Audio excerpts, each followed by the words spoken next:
Welcome to the class. Today we will talk about rhythm and pitch in English language.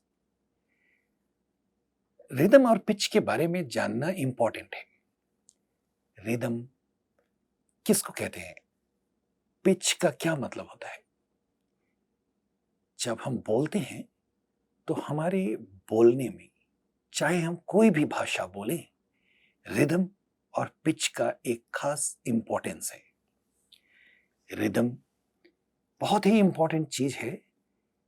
कुछ effect create करने के लिए हम कुछ कन्वे करना चाहते हैं, दूसरों को कुछ बताना चाहते हैं, ये बिना बताए भी हम अपना इंटेंशन प्रकट करते हैं दूसरों के सामने. Even without speaking about something, we can create that impression while speaking. जैसे कि हमको कभी गुस्सा आता है तो किसी को बताने की जरूरत नहीं होती है कि अभी मैं गुस्से में हूं. आप जैसे बोलते हैं, आपके बोलने के पैटर्न से सुनने वालों को आपके गुस्से के बारे में पता चलता है. आप दुखी हैं, नाराज हैं, खुश हैं, बहुत खुश हैं, तो हमारी भावनाओं के बारे में भी, रिदम के बारे में पता चलता है. तो हम आज जानना चाहते हैं कि अंग्रेजी सीखने की प्रोसेस में रिदम और पिच का क्या इंपॉर्टेंस होता है. What is the role of rhythm and pitch? These are supra linguistic features of language. एक तरह से ये लैंग्वेज से बहुत ज्यादा रिलेटेड नहीं है, लेकिन फिर भी इसका बहुत ही इंपॉर्टेंट रोल है हमारे बोलने में. हम बोलचाल की भाषा सीख रहे हैं. आप जानते हैं कि बोलचाल की अंग्रेजी सीखना कितना इंपॉर्टेंट है. अंग्रेजी सीखना ही इंपॉर्टेंट है अपने आप में. जब हम दूसरे लोगों से बात करते हैं तो उसको हम कम्युनिकेशन कहते हैं. तो कम्युनिकेशन के लिए अंग्रेजी ठीक से सीखना, जिससे हम अपनी बातें दूसरों को ठीक से बता सके, इसके लिए कम्युनिकेटिव कॉन्फिडेंस की जरूरत होती है. एक खास प्रकार के आत्मविश्वास की जरूरत होती है जो अच्छे कम्युनिकेशन के समाप्त होने पर हमारे अंदर से पैदा होता है. हमको महसूस होता है कि हमने ये कम्युनिकेशन अच्छी तरह से किया. Now what is that? वो बहुत ही सिंपल सी चीज है कि जब आप अपनी बात दूसरे को ठीक से बता सकें और अपनी बात दूसरे को ठीक से समझा सकें, तो ये एक इम्प्रेसिव फीलिंग देता है. इम्प्रेसिव चीज होती है सुनने वालों के लिए, और आपके लिए ये एक खास प्रकार का आत्मविश्वास अंदर से पैदा करता है.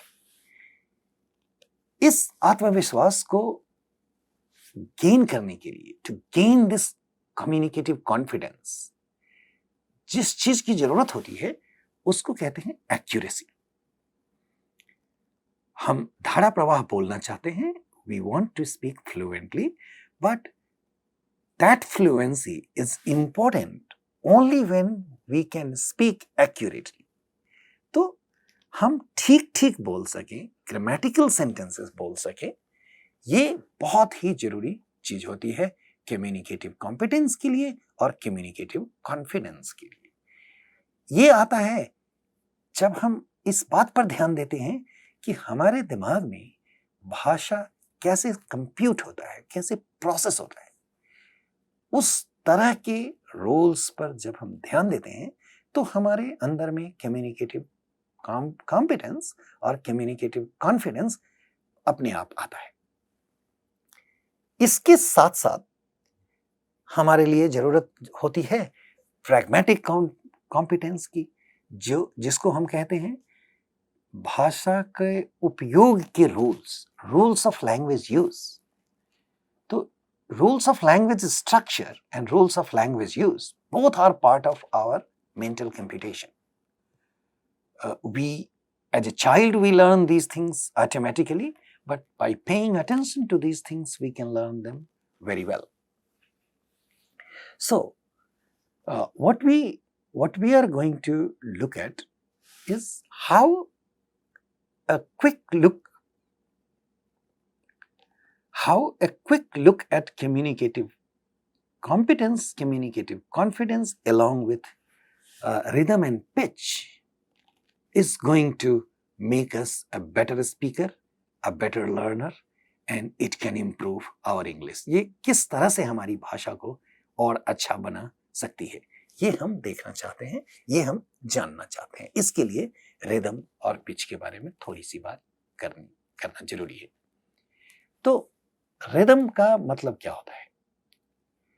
आपने रिदम के बारे में सुना होगा. लोग आम बोलचाल की भाषा में भी रिदम का मेटाफर की तरह भी यूज करते हैं. हम कई बार बोलते हैं कि इसमें कोई रिदम नहीं है, इसमें कोई बात नहीं बन रही है. इस तरह की बातें जब बोलते हैं तो उसका मतलब क्या होता है? तो इस पर जब हम ध्यान देंगे तो ये अपने आप हमारे ध्यान में आएगा, हमारे बोलचाल में इसका उपयोग होगा और फिर हम बेटर स्पीकर बन सकते हैं. तो देखिए, किसी भी चीज को सीखने के लिए उसका मतलब जानना जरूरी होता है और वो हेल्पफुल होता है. तो ग्रीक भाषा में रिदम का मतलब है फ्लो. इसका मतलब होता है फ्लो. और हिंदी में दो वर्ड है जिसके थ्रू आप इस सारी बात को समझ सकते हैं अपने आप ठीक ढंग से. एक को कहते हैं ताल और दूसरा है लय. ये ध्यान से देखिए, आपने ये सुना होगा, हमारी भाषा में भी लय का अपना महत्वपूर्ण योगदान है. तो इसका क्या योगदान है और इससे क्या फायदा होता है और इसको हम कैसे ध्यान रखते हैं इसका, ये हम सीखने जा रहे हैं. तो ये अब आप समझ सकते हैं कि हम लय के बारे में बात कर रहे हैं. बातचीत के क्रम में लय का क्या महत्व है इसके बारे में बात कर रहे हैं. तो ये रिदम और लय हर लैंग्वेज में होता है. जब हम हिंदी बोलते हैं या तमिल बोलते हैं या तेलुगु बोलते हैं, मलयालम बोलते हैं और अंग्रेजी बोलते हैं या कोई भी भाषा बोलते हैं, इन सभी भाषाओं में लय का अपना एक खास महत्व होता है. हम वर्ड्स और सेंटेंस सीखने से पहले वर्ड्स और सेंटेंस के ऊपर हमारा ध्यान जाता है. इसके पहले हमारा ध्यान लय के ऊपर जाता है. जब कोई बोलता है, आप लोगों को बोलते हुए सुनिए. Please listen to English speaking native speakers, people who speak English natively, जिन्होंने अंग्रेजी बचपन से सीखी हो. आप टेलीविजन पर सुन सकते हैं, आप यूट्यूब पर सुन सकते हैं, आप इंग्लिश मूवी देख सकते हैं. ये लोग, जब लोग नेटिव स्पीकर्स अपनी भाषा बोलते हैं तो एक खास प्रकार का लय अपने आप उसमें एम्बेडेड होता है. तो इसी का मतलब है कि before we notice sentences we notice rhythm, but at that stage we don't quite know what that is. उस समय में हमारा ध्यान उसके ऊपर ठीक से नहीं जाता है, वो हम समझ नहीं पाते. इसलिए जब हम अंग्रेजी बोलते हैं तो नेटिव स्पीकर की तरह का लय पैदा नहीं कर पाते हैं. We don't create that impact. इसलिए हमारा लैंग्वेज बहुत अलग होता है. अगर हम ठीक से ध्यान दें तो एग्जैक्ट नेटिव स्पीकर की तरह नहीं, लेकिन अच्छा खासा रिदम हमारे लैंग्वेज में भी आ सकता है और उसी के बारे में हम बात कर रहे हैं. So we notice this rhythm when we hear someone speak. ये महत्वपूर्ण चीज होती है। अब आप सोच रहे होंगे अब तक कि लय का उपयोग तो म्यूजिक, डांस और आर्ट फॉर्म्स में होता है, इसका लैंग्वेज से क्या कनेक्शन है? Actually music, dance, art form में लय का प्रयोग शुरू हुआ लैंग्वेज के through. You can imagine that people in the history of human evolution must have started speaking first before they started learning art forms like dance, like singing, like music. That's a very common logical conclusion. So noticing the rhythmic pattern of how we speak, it has applications in music, dance and other art forms. Wherever it is, it can be possible. तो लेकिन लय अगर आज हमको समझना हो तो we understand this, we see it best in the music and dance. देखिए, जब हम बोलते हैं, each line takes about the same time and contains nearly equal number of syllables. So rhythm के लिए ये जरूरी है कि we know about syllables in language. तो when we write two lines and we want one to rhyme with the other, we have to pay attention to the number of syllables used in two sentences. मतलब क्या है कि एक sentence को अगर हम दूसरे सेंटेंस की तरह राइम कराना चाहे, जैसे पोएट्री में होता है, और इसीलिए राइम और रिदम का इंपॉर्टेंस पोएट्री में बहुत ज्यादा होता है। तो पोएट्स क्या करते हैं, वो नंबर ऑफ सिलेबल्स का ध्यान रखते हैं, वो रिदमिक वर्ड्स का ठीक से इस्तेमाल करते हैं। तो और इसको हम कंपेयर कर सकते हैं इस तरह की चीजों को डांस के स्टेप से। तो जिस तरह से रिदमिक पैटर्न का इस्तेमाल करते हैं, रिदम का एक मतलब पैटर्न भी होता है। Patterns in the structure is called rhythm. तो जिस तरह से लैंग्वेज के स्ट्रक्चर में ठीक से हम पैटर्न का इस्तेमाल करते हैं तो उससे पोएट्री बन सकती है, उसी तरह से डांस के स्टेप्स में भी पैटर्न्स होते हैं। Those of you who know dancing, they will understand. आप अगर डांस जानते हैं और डांस जानने वाले लोगों को जानते हैं, डांस सिखाने वाले लोगों को जानते हैं, तो उनसे बात करके देखिए कि डांस का स्टेप्स अनस्ट्रक्चर्ड नहीं होता है, उसमें एक सिस्टमेटिक पैटर्न होता है। उस पैटर्न में बेरिदम का प्रयोग होता है। मतलब जहां कहीं भी स्ट्रक्चरल पैटर्न्स का अंडरलाइन इंप्लीकेशंस है, उसमें से वहां से रिदम निकलता है। इसीलिए व्हेन वी हियर, जब हम दूसरे को बोलते हुए सुनते हैं तो हम समझते तो हैं कि इसमें कुछ बात है, लेकिन हमारे समझ में नहीं आती है कि ये बात है क्या। वो एम्बेडेड चीज रिदम होता है। तो इसका मतलब होता है रिपीटेड पैटर्न्स ऑफ साउंड्स। मतलब एक खास पैटर्न पर साउंड्स का बार बार रिपीटिशन।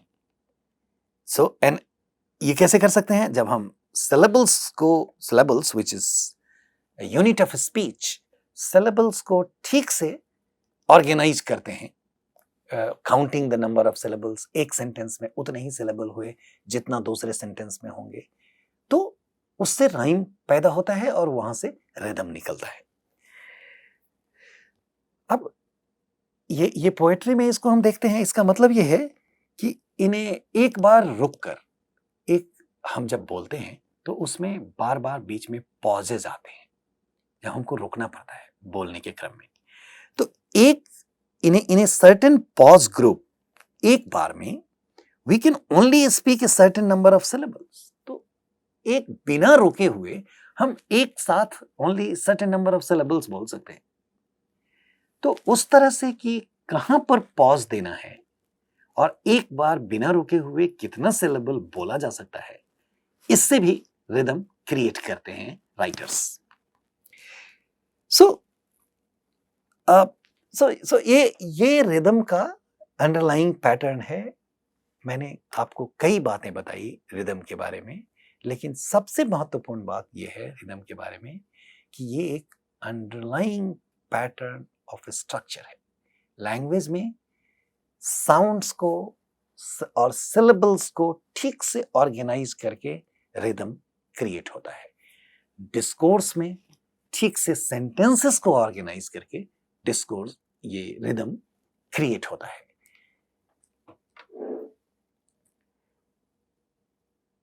लेकिन इसका एक खास महत्व होता है कि ऐसा क्यों होता है, ऐसा हम क्यों करते हैं। इसका मतलब यह है कि इससे एक खास इंपैक्ट हम बनाना चाहते हैं। और आप स्ट्रेस्ड सिलेबल के बारे में जानते हैं कि हम हर वर्ड में एक न एक स्ट्रेस्ड सिलेबल होता है। At least one syllable is stressed in a word.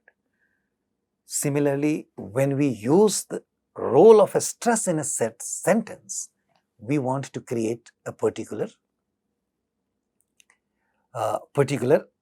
the stress is intended, मतलब स्ट्रेस का एक खास मतलब होता है। अभी हम आपको रिदम के बताने के बाद ये बताना चाहते हैं कि ये देखिए, ये एक सेंटेंस है जो 7 बार लिखा गया है। इसको ठीक से पढ़िए। और इसमें इस हर सेंटेंस में जो इटैलिक्स में वर्ड है उसको एम्फेसाइज करके, स्ट्रेस करके, प्रोमिनेंट बना के पढ़िए। ऐसा करने से क्या होता है कि सेंटेंस का मीनिंग बदल जाता है, बोलने वाले के लिए और सुनने वाले के लिए। लेकिन जब कॉन्वर्सेशन चल रहा होता है तो सुनने वाले को समझने में किसी प्रकार की दिक्कत नहीं होती है इंटेंडेड मीनिंग। तो हम एक सेंटेंस बोलते हैं, उसके कई मतलब हो सकते हैं, लेकिन among all the possible meanings of a sentence, the listener does not make a mistake in understanding the intended reading. How does that happen? That happens because we inherently understand the impact created by stressing a particular word in a sentence. और नई भाषा के लिए ये इस पर हमको ठीक से ध्यान देना होता है। तो let us go through this and understand. So in a sentence there are 7 words. Look at this sentence. This sentence is, I thought your brother was a bus conductor. I have taken this sentence from some other source. आप भी अपने लिए एक नया sentence बना सकते हैं और आप इस पैटर्न को बार बार प्रैक्टिस करके देख सकते हैं कि ये कैसे इम्पैक्ट क्रिएट करता है। तो इसमें देखिए, ये सेंटेंस है, I thought your brother was a bus conductor. इसमें अगर पहला वर्ड है I, if I stress that properly, like I thought your brother was a bus conductor, मतलब अगर आप इसको ठीक से समझने की कोशिश करेंगे, एक तो नॉर्मल सा मीनिंग है इस सेंटेंस का, लेकिन अगर ठीक से सोचेंगे तो लगेगा, तो आप समझेंगे कि इसका मतलब है I thought, not someone else. ये इंटेंडेड मीनिंग है इसका। चूंकि आई इस सेंटेंस का सब्जेक्ट है और ये प्रोमिनेंट पोजीशन पर है, इसलिए उसको स्ट्रेस किए बिना भी उसी तरह का इंपैक्ट होता है। लेकिन आप दूसरा सेंटेंस देखिए, I thought your brother was a bus conductor. I thought your brother was a bus conductor. इसका मतलब होता है I knew that he was a bus conductor. तीसरा सेंटेंस देखिए, I thought your brother was a bus conductor. इसमें your को emphasise कर रहे हैं। इसमें देखिए बार बार हम आपको दिखा रहे हैं कि इसमें ये एम्फेसाइज्ड है, इसमें थॉट, सेकंड में ये एम्फेसाइज्ड है, थर्ड में ये वर्ड एम्फेसाइज्ड है, फोर्थ सेंटेंस में ब्रदर, फिफ्थ सेंटेंस में वॉज, 6th सेंटेंस में बस और 7th सेंटेंस में कंडक्टर एम्फेसाइज किया गया। और ये हर बार स्ट्रेस बदलने से इसका मीनिंग बदल जाता है। देखिए, अब देखिए, आई thought your brother was a bus conductor, मतलब not your father, not your brother, not anybody else, not your friend. I thought your brother was a bus conductor. I thought your brother was a bus conductor. ध्यान से पढ़िए इसको और खुद सोचिए और समझने की कोशिश कीजिए। I thought your brother was a bus conductor. मतलब इस सेंटेंस का मतलब क्या है? मुझे लगा कि आपका भाई बस कंडक्टर था। Meaning, I thought he was in the past. I didn't know that he is still a bus conductor. That's the intended meaning of this sentence. I thought your brother was a bus conductor. I thought your brother was a bus conductor. I thought your brother was a bus conductor. मतलब not conductor of anything else. He was a conductor of a bus. I thought your brother was a bus conductor, intending to say not a driver, not a helper, not a manager, not anybody else. He was a bus conductor. So, through this example, what we see is what we emphasize, what we make prominent in a sentence, in a speaking, creates a different meaning. Same sentence can have multiple meanings depending upon what we emphasize. Such is the role of stress pattern in a sentence, in our speech, in speaking. Rhythm gets created through this stress pattern, and depending upon number of words and number of syllables and which one gets emphasized. And so rhythm इसी तरह का impact rhythm create करता है अपने language में। Now अब हम आपको पिच के बारे में थोड़ा सा बताना चाहते हैं। पिच होता क्या है? मार्था 96 में पिच के बारे में यह बताया गया है। Pitch is an important component of एक्सेंचुएशन और prominence, both at the level of individual words and at the level of longer utterances. मतलब बोल एक्सेंचुएशन के लिए इसका महत्व है।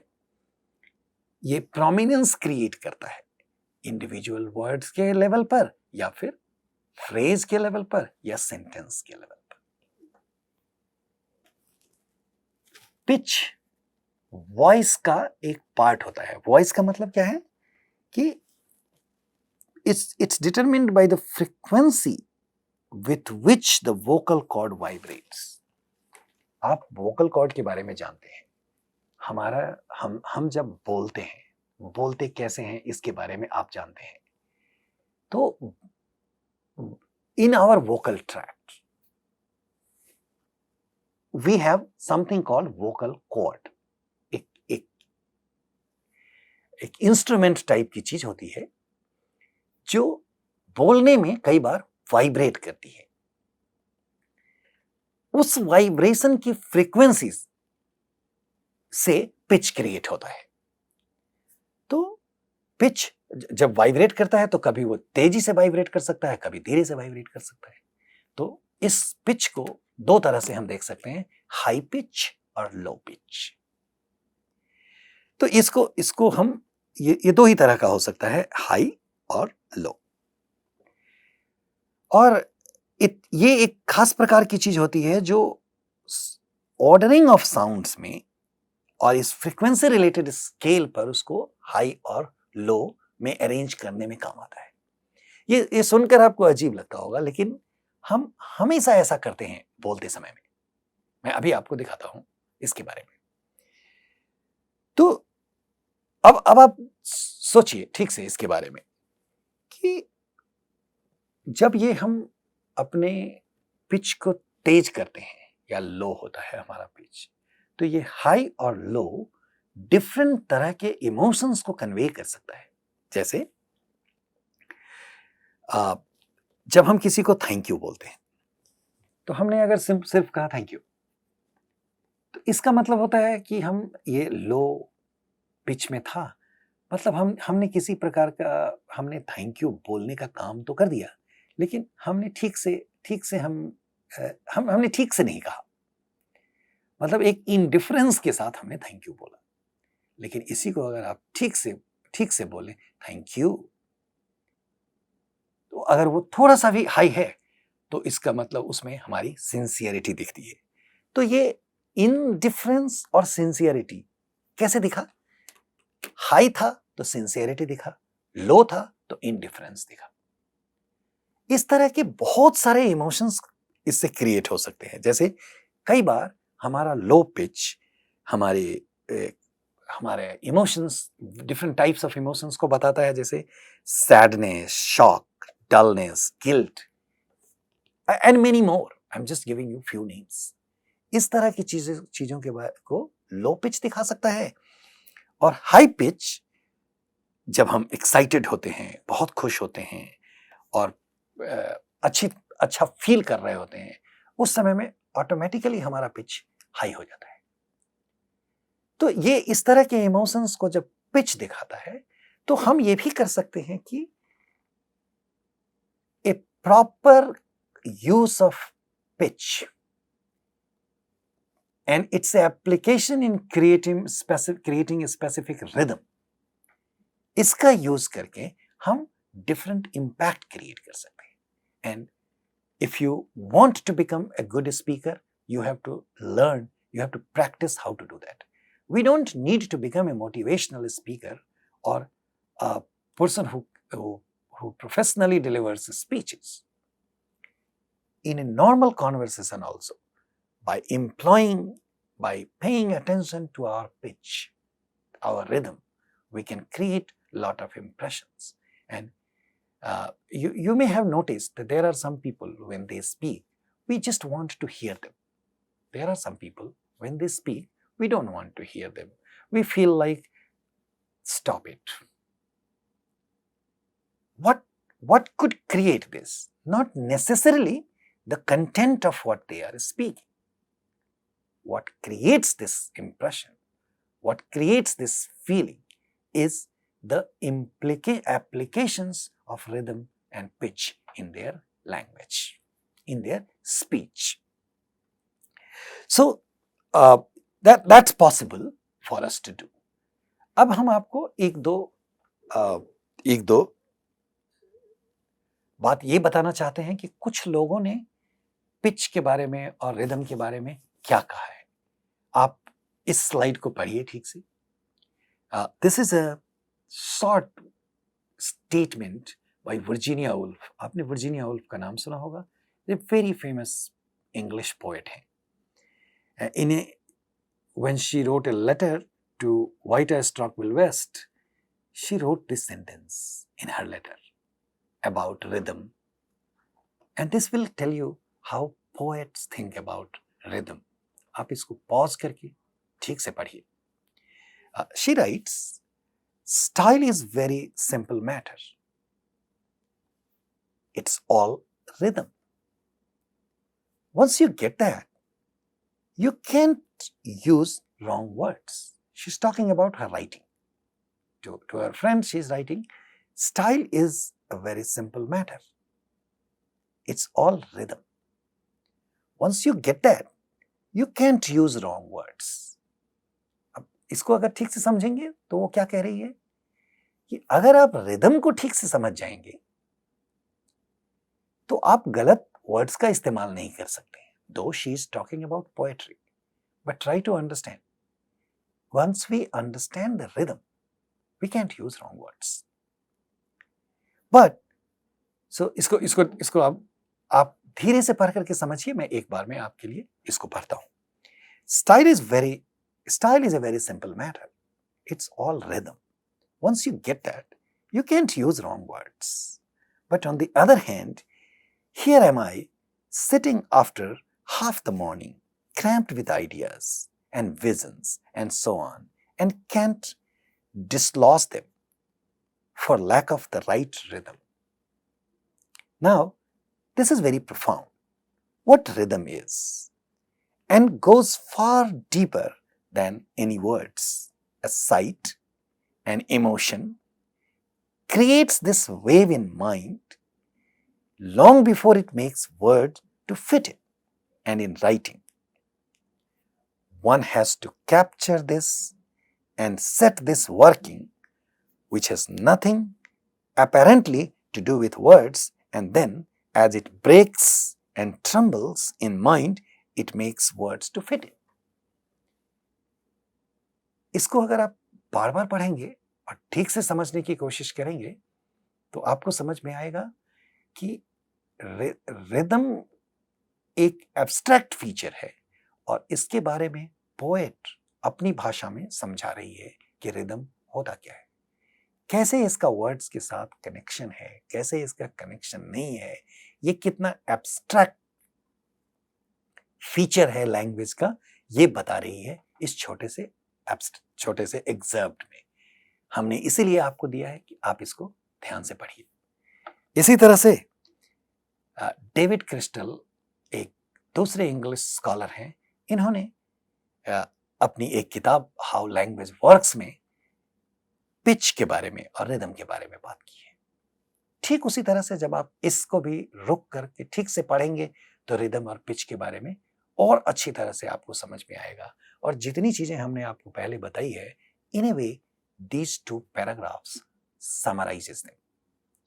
So I'll read again this thing for you, and then you pause, you read it yourself, try to understand, and you will see this has lot of implications for your own learning. Pitch, loudness, and tempo combine to make up a language's expression of rhythm. Language is vary greatly in the way in which they mark rhythmical contrasts. English uses stressed syllables produced at roughly regular intervals of time in fluent speech and separated by unstressed syllable, a stressed time rhythm which can tap out in a way as in a traditional line of poetry. The curfew tolls the knell of parting day. In French, the syllables are produced in a steady flow, resulting in a machine gun effect, a syllable-timed rhythm, which is more like ra-ta-ta-ta-ta. In Latin, it was the length of a syllable, whether long or short, which provided the basis of rhythm. In many Oriental languages, it is pitch height, high versus low. Now, David Crystal is talking about the role of rhythm and pitch in different different languages.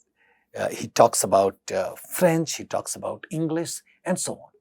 So, इसका ये कैसे बनता है, इसमें stressed syllable का, stress time का, unstressed syllable का क्या इंपॉर्टेंस है, इन चीजों के बारे में इसने बताया है। आप इसको ठीक से पढ़िए। Now I want you to do something, and for that purpose हम 3 तरह का पैराग्राफ लेकर के आए हैं। 3 तरह का बेसिकली टेक्स्ट है, और तीनों टेक्स्ट में आपको एक ही तरह का काम करना है। क्या है, हम अभी आपको बताते हैं। ये एक छोटा सा पैराग्राफ है, एक पोएम है हेनरी वर्ड्सवर्थ लॉन्गफेलो का। इसका नाम है psalm of life, a psalm of life. आपने भी सुना होगा, पढ़ा होगा। एक छोटा सा एग्जर्प्ट है। You can find this thing on YouTube, you can find this in multiple places. So play that video for yourself, play that audio for yourself, listen to that. Then you read this. And then here is what you have to do. So what is this? Tell me not in mournful numbers Life is but an empty dream, for the soul is dead that slumbers, and things are not what they seem. Life is real, life is earnest, and the grave is not its goal. मैं इसको ठीक से नहीं पढ़ पा रहा हूं. क्यों? क्योंकि मुझे इंग्लिश पोएम ठीक से पढ़ना नहीं आता है. मुझे इसका अंडरलाइंग रिदम नहीं पता. आपको एक बार उसको सुनना पड़ेगा जिसको ये पता है. इसलिए मैं कह रहा हूं कि आप एक बार इस पोएम को ठीक से सुनिए. आप देखिए, what is it that we are trying to say? In the first line, you have 8 syllables. In the second one, you have 7. Again, third 8, फिर 7. तो ये 8-7 syllables के पैटर्न को यूज किया है पोएट ने रिदम क्रिएट करने के लिए. अब आपको ये पता करना है कि इसमें कौन सा सिलेबल स्ट्रेस्ड है और कौन सा अनस्ट्रेस्ड है. तो ये जब आप सुनेंगे तो आपको पता चलेगा. आप उसको ध्यान से सुनिए और स्ट्रेस्ड चीजों को पता कीजिए. बस आपको सिर्फ इतना करना है. इसी तरह से एक दूसरा फेमस सॉन्ग है which is written by Doris Day, a very famous American actor and singer. This is how she looks like. And ये अपने जमाने में की बहुत फेमस सिंगर थी, बहुत फेमस एक्टर थी, और इन्होंने एक बहुत फेमस सॉन्ग लिखा जो आज भी उतना ही फेमस है. शायद आपने ये सुना होगा. इसको आप सुनिए. इसको भी आप ढूंढ सकते हैं. इसमें से इसको ढूंढिए और इसको सुनिए. मैं इसको एक बार फिर आपके लिए पढ़ता हूं. मैं ठीक से नहीं पढ़ पाता हूं, लेकिन फिर भी आपके लिए पढ़ता हूं. When I was a little girl, I asked my mother, what will I be? Will I be pretty? Will I be rich? Here is what she said to me. Que sera, que sera. Whatever will be, will be. The future is not ours to see. Que sera, whatever will be, will be. देखिए, ध्यान से सुनिए इसको. Whatever will be, will be. This is the name of the poem. The future is not ours to see. Whatever will be, will be. ये song है, लंबा song है. यहां तक आता है. इसको आप 2-3 बार सुनिए. एक लड़की की इच्छा, एक लड़की के सपने, सिंपल वर्ड्स में किसी भी आम लड़की के बारे में ये एप्लीकेबल हो सकता है. डॉरिस डे ने लिखा है. और आप जानते हैं कि पोएट सिंपल चीजों के बारे में लिख करके ज्यादा फेमस होते हैं. ये क्लास पोएट्री के बारे में नहीं है, लेकिन डॉरिस डे फेमस क्यों है ये जानने के लिए आपको ये जानना जरूरी है कि उसने एक किसी भी लड़की की एक सामान्य इच्छा को अपने वर्ड्स में लिखा है और उसको इस तरह से रिदमिक पैटर्न में ऑर्गेनाइज किया कि वही आपको पता करना है कि कौन से वर्ड्स स्ट्रेस्ड है और कैसे ये स्ट्रेस उस रिदम को क्रिएट करता है. इसी तरह से तीसरी एक्टिविटी है जो एक और खास, इसमें एक आंसर है इस तरह से. तो आप इसको देख सकते हैं कि कौन सा स्ट्रेस्ड है, कहां पर पॉज होता है. तो एक और एक्टिविटी है इसमें. अर्नेस्ट एक और अमेरिकन म्यूजिकल प्ले है. इसका नाम है My Fair Lady. Very popular English American musical play. वहां से भी हमने एक छोटा सा टेक्स्ट लिया है. इसको सुनिए और ठीक उसी तरह से इसमें भी स्ट्रेस पैटर्न को पता कीजिए. तो हम आपको 3 एक्टिविटी दिखा रहे हैं, 3 चीजों को करने के लिए कह रहे हैं. ये आप तभी कर सकते हैं जब आप इसको सुनेंगे ठीक से. आप ध्यान से सुनिए. हमने जो कुछ भी बताया है इस लंबे डिस्कशन में, उसका छोटा सा मतलब है. आप एक बार इस 3 एक्टिविटी को करके इसके स्ट्रेस और रिदम को पता कीजिए। आप ये समझिए कि किस चीज को स्ट्रेस करने से किस तरह का इंपैक्ट क्रिएट होता है, और इससे आपको ये समझ में आएगा कि हमारे बोलने के क्रम में हम कैसे बोलें, कैसे चीजों को ऑर्गेनाइज करें जिससे दूसरे के ऊपर एक प्रकार की का छाप छोड़ सके। तो लय का इस्तेमाल करते हुए एक अलग छाप छोड़ना, लय के इस्तेमाल से ही आप छाप छोड़ सकते हैं। और ये बोलने के लिए हम अब अपनी बातों से दूसरों को कितना प्रभावित कर सकते हैं, कितना इंप्रेस कर सकते हैं अपने फेवर में, इसके लिए ये एक बहुत इंपॉर्टेंट ट्रिक है, बहुत इंपॉर्टेंट पार्ट है। और ऐसा करके आप अपनी भाषा को अच्छा बना सकते हैं। Like I said in the beginning, it's extra linguistic feature. But nonetheless, it is very important for us to pay attention to in order to get communicative competence properly with communicative confidence. Hope it makes sense to you. We look forward to your questions. Thank you. Until we meet.